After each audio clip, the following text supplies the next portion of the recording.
The book of Revelation of the New Testament, written by St. John the theologian, the beloved disciple of Christ, and concerning giants, gods, and dragons.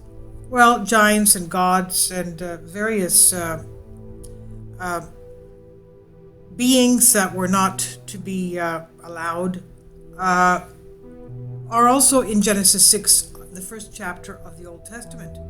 Now, the word apocalypse is merely the transliteration from Greek into English of the word apocalypsis, meaning unveiling. Now, we get revelation from the Latinized form, but before we discuss the infamous writers of Revelation 6, the four horsemen of the apocalypse, we need context. Why are they writing? On whose authority and what kind of document are these seals attached to, and why is it important? Revelation 5 opens with God sitting on his throne, holding a document in his right hand. Then I saw in the right hand of him who was seated on the throne a scroll written within, and on the back sealed with 7 seals. And I saw a mighty angel proclaiming with a loud voice, "Who is worthy to open the scroll and break its seals?" And no one in heaven or on earth or under the earth was able to look into it, was worthy to open the scroll or to look into it. And one of the elders said to me, "Weep no more. Behold, the Lion of the tribe of Judah, the root of David, has conquered, so that he can open the scroll and its 7 seals." This is from Revelation 5, verse 1 to 5. Kindly support my Patreon account since YouTube has again demonetized my YouTube channel. The daily posts are 5 videos daily, and they are totally different from what I have on my YouTube channel.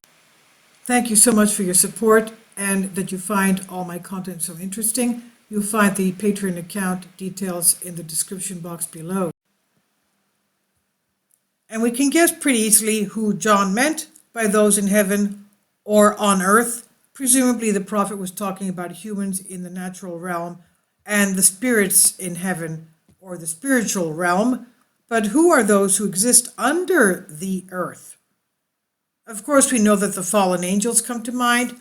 And, I was talking about this to a 13-year-old boy from our church today. He was asking about ancient Greeks and if they were sinful. And of course, I said they were pagans, before knowing what the truth was, who was the truth, that was Christ. But they were everybody was basically pagan until that. But we talked about the fallen angels, the ones that had mutinied against Christ, God, that is. And of course, God didn't create anything that was bad. Everything was good. But he made everything with free will. And I told the priest concerning the little discussion we had with this young man, 13 years old, the altar boy that helps in the church. And he said that the ancient fathers said that they believe that the top angel, Eos, or we call him the light bearer, before his being tossed out of the realm of paradise by God, him and his fallen angels, knew of God's plan to elevate mankind above angels. And he did not want to put up with that. He did not agree with that. He said, how is it possible that mankind, humans that are inferior to us spiritually, can be above us? And he didn't agree to that. That's why he rebelled, okay? And that's what the Christian doctrine, of course, tells us. And of course, that the realm of those angels is vacant, and the people, it's not the fallen angels that can be placed back into that realm, nor the angels that were obedient to God, but only humans. It's humans that are to occupy that realm, okay? So that's why, that's basically the spiritual context of this heavenly disarray. Okay, now, the Satan comes to mind. He said it should be obvious why he was not considered worthy. And I just went into the doctrine a little bit for you. But to the ancient world mind, there were other inhabitants of the spiritual realm believed to occupy the space under the earth.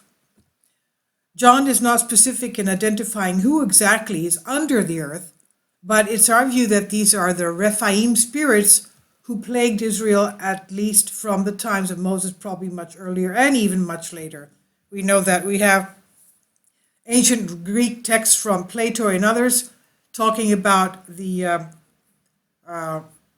progress of Alexander the Great, and he always had his scientists, his doctors, his journalists with him, and talking about writing all his notes about what he was going through every single day. And they talked about the Nephilim, the abominable races that they had to do away with and lock up underneath the earth. So here we go again, the space under the earth. And he covered those openings with molten copper, and on top of them built pyramids. And one is said to be the White Pyramid in China. But he also did that in India and China. So that's how the legend goes according to Plato. Now, Isaiah depicts them as kings of a bygone era, now confined to Sheol, Sheol, marveling at the rebel from Eden, has been humbled like them. And this is what was said here, according to Isaiah 14, verse 9 to 11. Sheol beneath is stirred up to meet you when you come. It rouses the shades, the Rephaim, to greet you. All who were leaders of the earth, it raises from their thrones. All who are kings of the nations, all of them will answer and say to you, you too have become as weak as we. You have become like us. Your pomp is brought down to Sheol. The sound of your harps, maggots are laid as a bed beneath you, and worms are your covers. This is Isaiah 14, chapter 14, verse 9 to 11. And his lamentation over the king of Egypt, Ezekiel depicts these long dead leaders of the earth as denizens of the netherworld, although they appear to occupy a place of honor separate from the run-of-the-mill dead. Right, okay. They shall fall amid those who are slain by the sword. Egypt is delivered to the sword, drag her away, and all her multitudes. The mighty chiefs shall speak of them with their helpers out of the midst of Sheol. They have come down, they lie still, the uncircumcised slain by the sword. They do not lie with the mighty, the fallen from among the uncircumcised. They went down to Sheol with their weapons of war, whose swords were laid under their heads. And that's what they go on. Their iniquities, for the terror of the mighty men was in the land of the living. Ezekiel chapter 32, verse 20 to 21. The term mighty chiefs in verse 21 is derived from the Hebrew ele giborim. They're located in the midst of Sheol. This is apparently a position of status, since the graves of the hated Assyrians, quote, are set in the uttermost parts of the pit, end quote. These mighty ele appear to be the underworld small g gods, venerated by the pagan neighbors of ancient Israel, called in the Ugaritic dialect the Ilms Ars, gods of the earth, quote unquote. This is confirmed by the Septuagint translation, which shows that the Jewish religious scholars 300 years before the birth of Jesus connected the mighty chiefs, quote unquote, with the legendary giants of old, the Rephaim, hence the spirits of the ancient giants, the Nephilim. And the giants will say to you, quote, come in the depths of clamor, then whom are you mightier, and descend and sleep with those who were wounded by swords, end quote. Ezekiel 32:21. Verse 27 is even more interesting. The first portion reads thus in Hebrew, Ches velo yishkeve et giborim, Nephilim me'arelim, asher yaredu Sheol, bishlei mil shamtam. Some scholars believe that Nephilim, the fallen, has a mispointed vowel and should read Nephilim instead. That would transform the phrase into this. They do not lie with the uncircumcised mighty ones, the Nephilim, who went down to Sheol with the weapons of war. Once again, the translators of the Septuagint have this connection in mind. And they were laid with the giants who had fallen long ago, who descended into Hades with weapons of war. Ezekiel 32:27.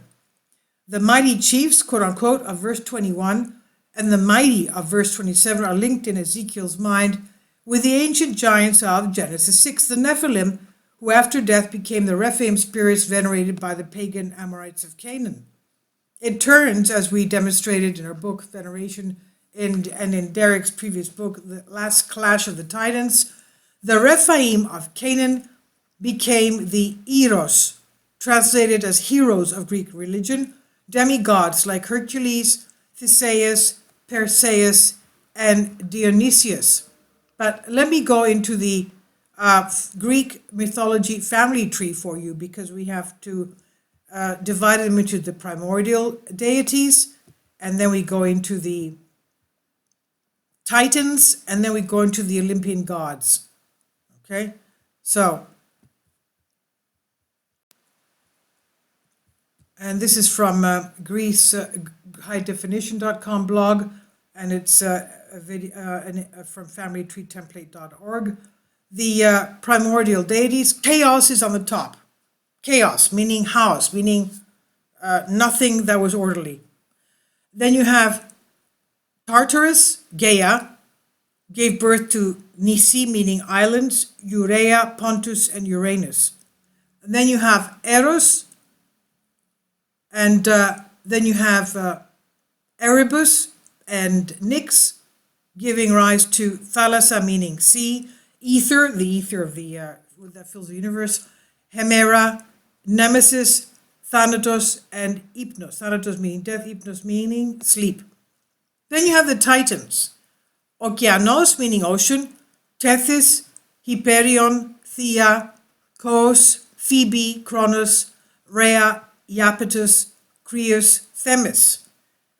Metis, Eos, Selene, meaning moon, Ilios, meaning sun, Mnemosini, meaning memory, Perseus, Astreos, palace, and you had Lalantos, Asteria, Leto, Monetios, Epimetheus, Prometheus, and Atlas, carrying the world. Now then, the Olympians were from Metis and Leto, the Olympians. You had Leto and Zeus giving birth to Hades, and then you had Hestia, Demeter, Hera. Leto and Hera, of course, were also husband and wife. You know, Zeus had a lot of wives anyway. All right, Zeus, Hera, Poseidon, and then you had Athena of Athens, Dione, Aphrodite, Semele, Dionysius, Apollo, Artemis, Persephone, Ares, meaning Mars, Hephaestus, meaning volcano, Hermes, and Pan. Okay? The pink is consort-lover relationship, and the black is parent-child relationship. Now, the identification was well known to Jews of the first century who had been living in a world dominated by Greek and Roman religion, so they knew about all these gods, the mythology of these gods, and philosophy for about 400 years by the time John wrote the book of Revelation. Also, in addition, John was clearly familiar with the prophecies of Ezekiel, of course. The destruction of Babylon the Great in Revelation 18 draws on the prophecy of the destruction of Tyre in Ezekiel 27. And since Ezekiel 28's condemnation of the prince of Tyre is in parallel to Isaiah 14's taunt of the king of Babylon, it's clear that John knew the prophecies, of course, of Isaiah as well. Of course, he knew all the prophecies and all of the Old Testament. However, the point here is to demonstrate that even what may appear to be a throwaway line in Revelation 5:3, under the earth, was based on John's understanding of the spirit realm. Under the earth is where the demonic Rephaim lived, those who were worshipped as gods by the pagan Amorites, Canaanites, Phoenicians, Greeks, and Romans. As we said, they were pagans. And contrary to what most people in John's day thought of Hercules and Dionysius, or the healing demigod Asclepius, not one of them was found worthy to open the scroll. Continuing in Revelation 5, we encounter more supernatural entities that we need to discuss, and between the throne and the four living creatures, and among the elders I saw a lamb standing, as though it had been slain, with 7 horns and with 7 eyes, which are the 7 spirits of God sent out into all the earth. Revelation 5, verse 6.